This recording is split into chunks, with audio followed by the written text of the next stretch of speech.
This man, Charles Taylor, is a cruel human being. His soldiers buried me alive, a young woman with child. But today, he awaits trial in the Special Court of Sierra Leone. Taylor was rightly accused 7 years ago with crimes against humanity and for supporting Sierra Leone's rebel groups. He is believed to have encouraged pillaging and rape during his overthrow of the Liberian government in 1989. As dictator, Taylor led brutal campaigns against his political enemies. The United Nations has also released statements claiming that his administration worked closely with Libya's dictator, Muammar Gaddafi, and harbored members of Al-Qaeda who participated in the 1998 bombings of U.S. embassies in Kenya and Tanzania. Much of the instability throughout West Africa is attributed to the dealings of this man and his support of revolutions in neighboring countries. His conviction is the beginning of a celebration. Today, I'll take Charles on a special journey. Wake up, Charles! I'm an innocent man. I have nothing to hide. Let's examine that claim by looking at your past, present, and future. The year is 1998, and so far, hundreds have died in the violent struggle for freedom. What do you have to say about the claims that the Revolutionary United Front led a 10-year campaign against the government and frequently mutilated innocent civilians to terrorize the population? I did not play any part in it. I was working towards peace. But did you not arm rebel groups in Sierra Leone in exchange for diamonds? No, I armed rebel groups in Sierra Leone in exchange for peace. I want a peaceful West Africa, and that cannot happen under poor leadership.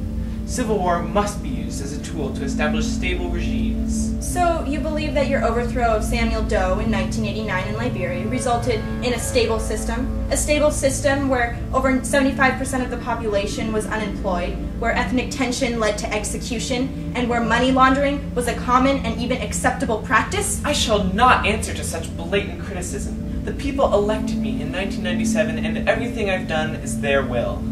Or so you think. Maybe a trip to the present will change your mind. What do you make of the trial proceedings so far, Mr. Taylor? I believe my attorney has proved beyond a reasonable doubt that I am not guilty. My role in the Sierra Leone Civil War was to encourage a peaceful resolution, led by the RUF. My actions were always supported by the West African powers. Some suggested that the people elected you out of fear. There is no proof of that. There was an election, and I won. You criticize African systems because they aren't democratic. And now that we held an election and I emerged victorious, you criticize me for the sake of criticizing me. Liberia has been a republic for the last 180 years. That has not changed under my administration. And what about the witnesses who can testify against you? I, as a victim of rape, can confirm the legitimacy of the charges. The jury will make of it what they will. Nothing has been said to support the charges against me. The international community believes your actions have endangered peace in West Africa. Are you concerned that the Special Court in Sierra Leone is backed by the United Nations? If the UN took an unbiased approach to the evidence presented, I would be declared innocent.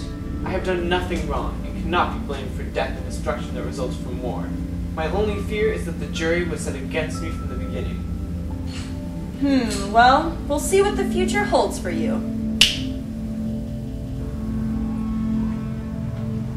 It seems that your future is not yet clear. So what do you see as your role in West Africa? My ultimate goal is to work towards Pan-African peace. As president of Liberia, I built favorable relations with neighboring countries, including the Ivory Coast and Sierra Leone. Increasing trans-African trade and our reliance on one another will inevitably lead to a more stable, unified region. I believe I am the man who should lead West Africa into this new age of progress. And in the event that the jury decides you are guilty, what do you think it will mean for the future of West Africa?